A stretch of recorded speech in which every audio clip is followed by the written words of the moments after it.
প্রিয় বন্ধুরা, আসসালামু আলাইকুম। আমি আসিম আলম। আজকে আপনাদেরকে নিয়ে আসছি messrs Sunny enterprise poultry and dairy farm, যেটির অবস্থান এনায়তপুর ইউনিয়নের ফুলবাড়িয়া উপজেলার ময়মনসিংহ জেলায়। আর এই ফার্মটির মালিক হচ্ছেন জনাব রজব আলী মেম্বার। বিশাল আয়তন নিয়ে এখানে গড়ে তুলেছেন গরু, মহিষ, ছাগল এবং পোল্ট্রি ফার্মে অনেক যত্ন সহকারে তিনি লালন পালন করেন। প্রায় 50 থেকে 60টি গরু আছে বর্তমানে। গত ঈদুল ফিতরের সময় বড় বড় সাইজের গরু এবং মহিষ বিক্রি করে দিয়েছেন অনেকগুলো। এখন অবশিষ্ট যেগুলো আছে এগুলোকে লালন পালন করতেছেন আগামী ঈদে বিক্রির জন্য।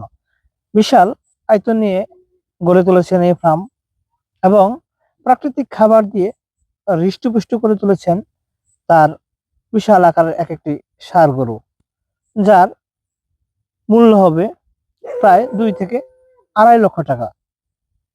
এখানে দেখতে পাচ্ছেন দেশি বিদেশি নানা জাতের গরু তিনি লালন পালন করে থাকেন এবং এগুলোর পরিচর্যার জন্য রেখেছেন 2 জন কর্মী, যারা প্রতিনিয়ত এদেরকে খাবার, পানি এবং গোসল করানো। আমরা এখন সরাসরি কথা বলবো এই ফার্মের মালিক জনাব রজব আলী মেম্বারের সাথে। আসসালামু আলাইকুম ভাই, আপনার নাম? ওয়ালাইকুম আসসালাম। আমার নাম Mohammad Rajab Ali member. Rajab Ali member. Member ভাই, আপনার এই ফার্মের নাম কি?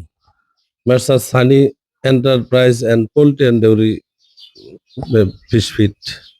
অর্থাৎ খামারের জগতে যেগুলো আইটেম আছে সবগুলো ইনশাল্লাহ আপনার আছে। তো আমরা আপনার খামারটি ঘুরে দেখলাম এবং বর্তমান কতগুলো গরু মহিষ আছে? এখানে মহিষ আছে 10টি, গরু আছে 27টি। 10টি মহিষ এবং 27টি গরু আছে। আগামী ঈদুল আজহায় বিক্রি করার মতো উপযোগী গরু কতগুলো আছে আপনার? এখানে আপনার 20 পিসের মতো বিক্রি করা যাবে। বর্তমান রেডি আছে 20 পিস। জি, 20 পিস রেডি আছে। আর এগুলো পরিচর্যা করার জন্য কতজন লোক আছে আপনার? এখানে আপনার নিয়মিত 2 জন লোক আছে আমার এগুলো পরিচর্যা করার জন্য। 2 জন লোকে আপনার গরু এবং মহিষগুলো এবং অন্যান্য খামারগুলো দেখাশোনা করে। জি। তা আপনি কিভাবে মানে উদ্যত হলেন যে এভাবে এত বড় একটা খামার গড়ে তুললেন? কিভাবে অনুপ্রেরণা পাইলেন?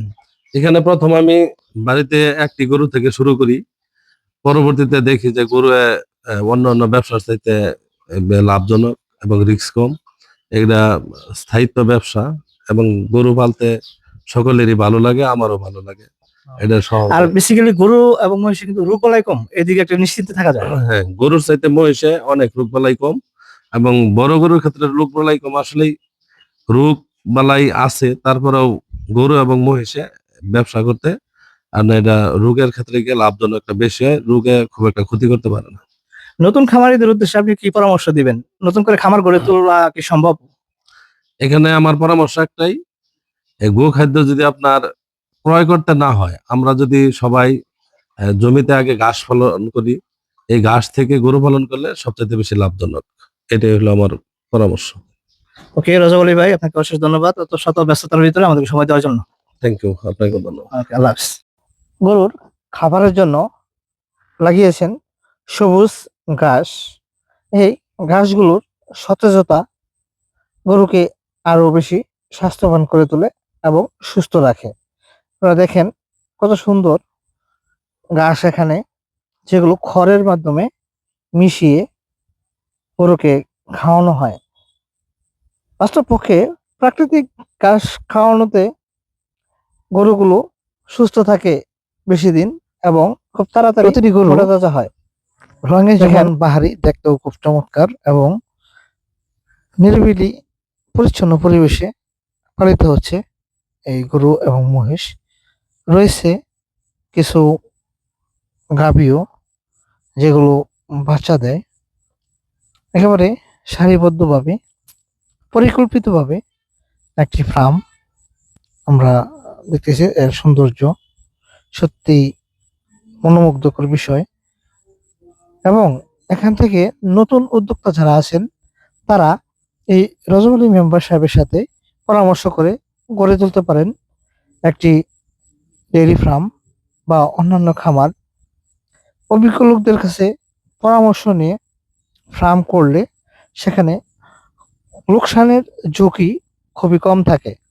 তাই আমি পরামর্শ দিব যে যদি কোনো উদ্যোক্তা নতুন ভাবে ফার্ম করতে চান তাহলে রাজব আলী মেম্বার সাহেবের সাথে যোগাযোগ করতে পারেন।